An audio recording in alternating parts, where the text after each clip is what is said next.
শোনো, আজ আমি তোমার চোখের দিকে তাকিয়ে একটা কথা বলতে চাই।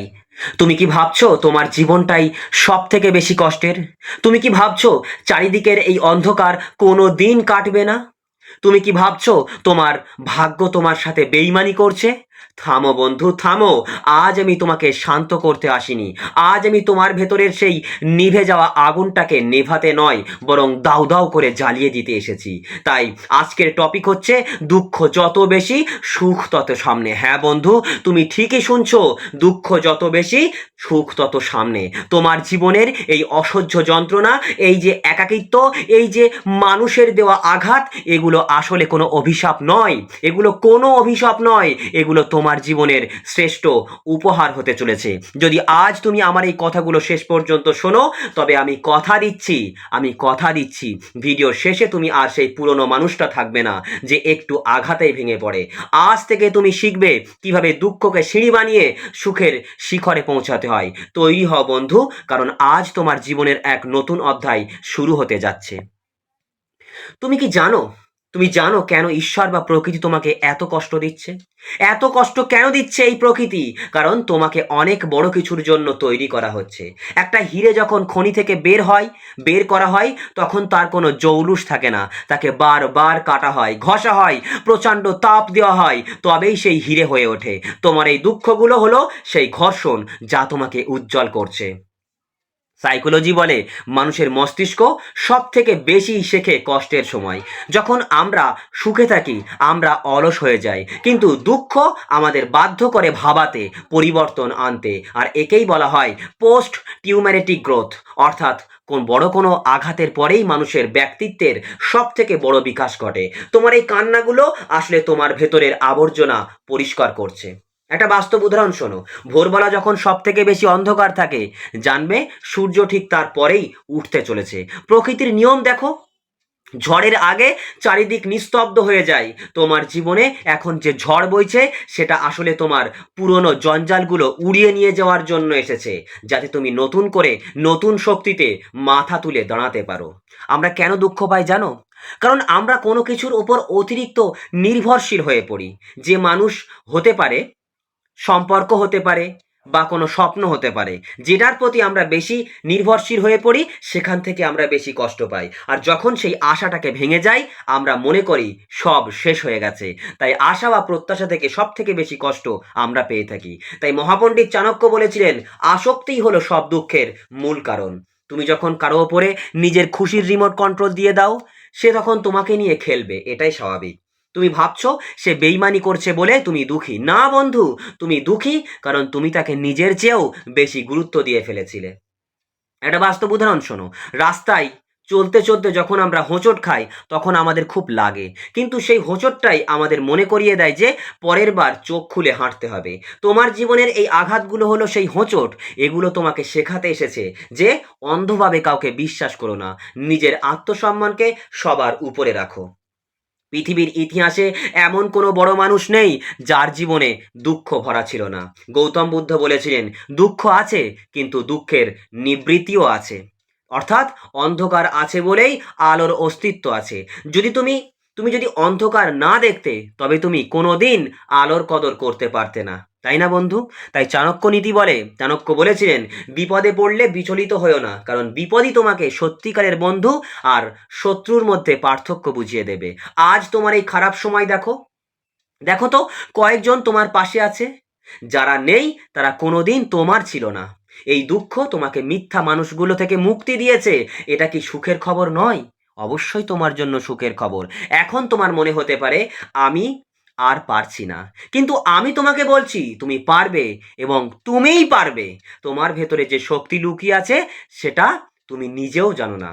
যখন আমরা কোনো পাহাড়ের নিচে দাঁড়িয়ে থাকি, পাহাড়টাকে খুব বড় মনে হয়, কিন্তু যখন আমরা পাহাড়ের চূড়ায় উঠি, পাহাড়ের উপরে উঠে যাই, তখন নিচের সবকিছু ছোট মনে হয়। তোমার দুঃখগুলো এখন সে বিশাল পাহাড়ের মতো তোমাকে গ্রাস করছে। তুমি মনে করছো এই দুঃখগুলো, তোমার জীবনের যে দুঃখগুলো, এই দুঃখগুলো সবচাইতে বড় কষ্টের। তোমার মতো দুঃখী এই পৃথিবীতে আর কেউ নেই। তোমাকে এই পাহাড়ের উপরে উঠতে হবে।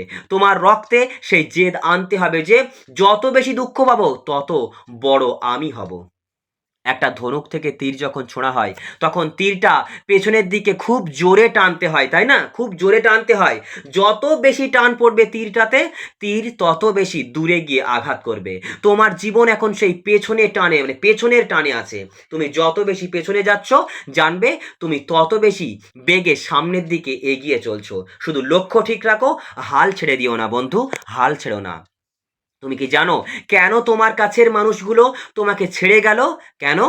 তোমার কাছের মানুষগুলো তোমাকে অপমান করলো, কারণ তারা তোমাকে কারণ তোমার লেভেলে তারা ছিল না। তারা তোমাকে ছোট করে রাখতে চেয়েছিল। প্রকৃতি তাদের সরিয়ে দিয়েছে যাতে তুমি একা চলতে শেখো, তোমার নিজের আসল অ্যাকচুয়াল মূল্য তুমি বুঝতে শেখো। একা চলা মানে দুর্বলতা নয়। একা চলা মানে হলো তুমি নিজের শক্তির ওপর ভরসা করতে শিখে গেছো। যখন তুমি নিজের ওপর ভরসা করতে শুরু করবে, তখন পৃথিবী তোমার জন্য রাস্তা ছেড়ে দেবে। শোনো বন্ধু, কেঁদে বালিশ ভেজানো বন্ধ করো। কেঁদে বালিশ ভেজানো বন্ধ করো। এই চোখ দুটোর কান্নার জন্য নয়, এই চোখ দুটো সামনে দেখার জন্য।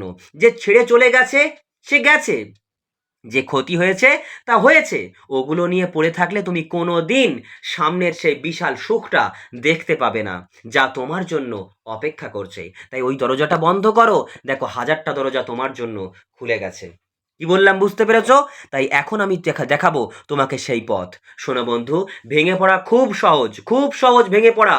কিন্তু যাওয়ার সেই টুকরোগুলো জোড়া লাগিয়ে একটা তলোয়ার তৈরি করা খুব কঠিন। আজ তোমাকে সেই তলোয়ার হতে হবে। সাইকোলজি বলে মানুষ যখন প্রচণ্ড মানসিক কষ্টের মধ্য দিয়ে যায়, তখন তার মস্তিষ্কে কি হয়? অ্যাড্রেনালাইন আর কর্টিসলের লড়াই চলে। এই সময়টাকে যদি তুমি বুদ্ধির সাথে ব্যবহার করতে পারো, তবে তুমি এমন কিছু করে দেখাবে যা সাধারণ মানুষ ভাবতেও পারে না। একটা মাটির দলার কথা ভাবো।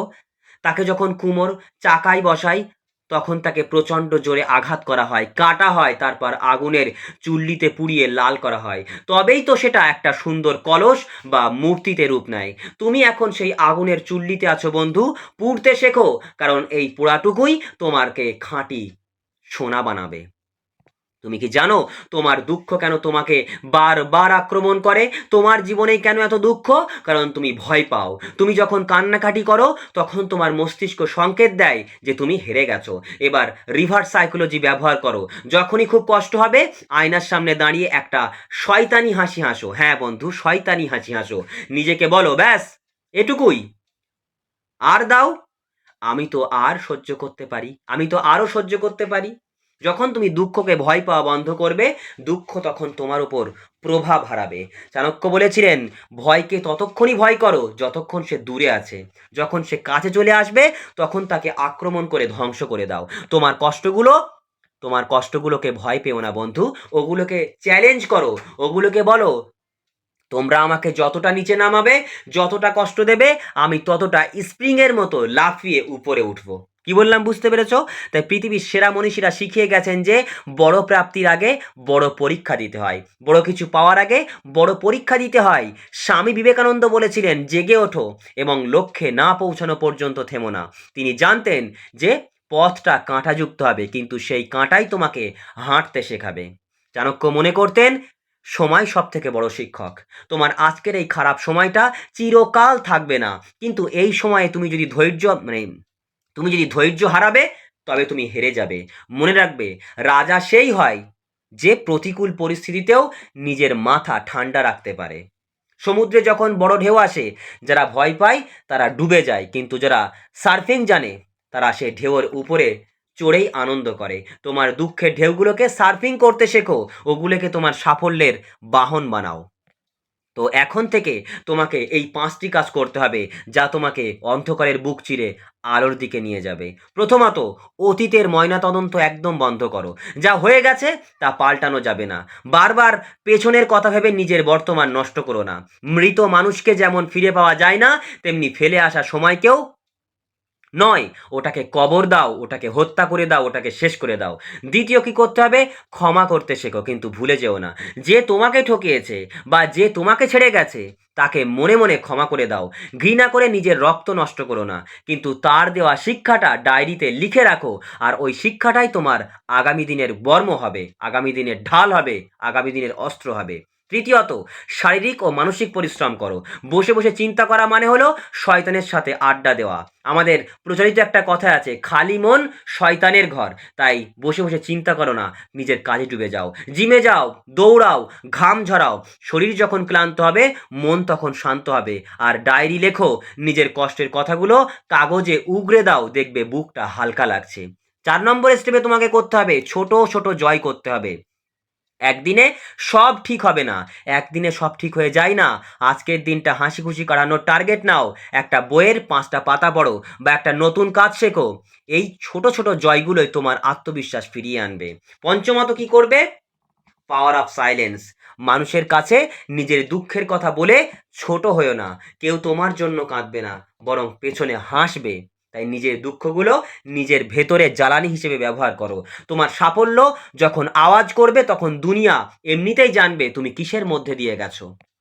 শোনো বন্ধু, মহাবিশ্বের একটা নিয়ম আছে, এখানে কোনো কিছুই হারিয়ে যায় না। তুমি যতটা কষ্ট সহ্য করছো, প্রকৃতি ঠিক ততটাই সুখ তোমাকে ফিরিয়ে দেবে, সুদে আসলে।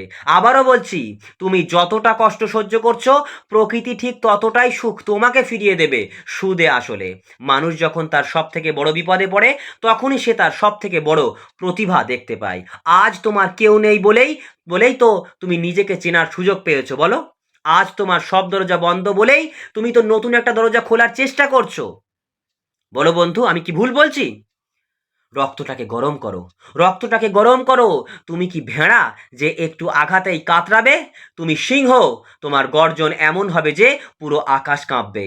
আজ তোমার চোখে জল থাকতে পারে, কিন্তু কাল তোমার মুখে যে হাসিটা থাকবে, সেটা দেখার জন্য এই পৃথিবী থমকে দাঁড়াবে। হ্যাঁ বন্ধু, পৃথিবী থমকে দাঁড়াবে। তাই ভিডিওর শেষে এসে আমি তোমাকে শুধু জড়িয়ে ধরে বলতে চাই, আমি জানি তুমি কত কষ্ট পেয়েছো, আমি জানি তোমার রাতের ঘুম কিভাবে হারাম হয়েছে, কিন্তু বিশ্বাস করো বন্ধু, তোমার এই কষ্ট বৃথা যাবে না।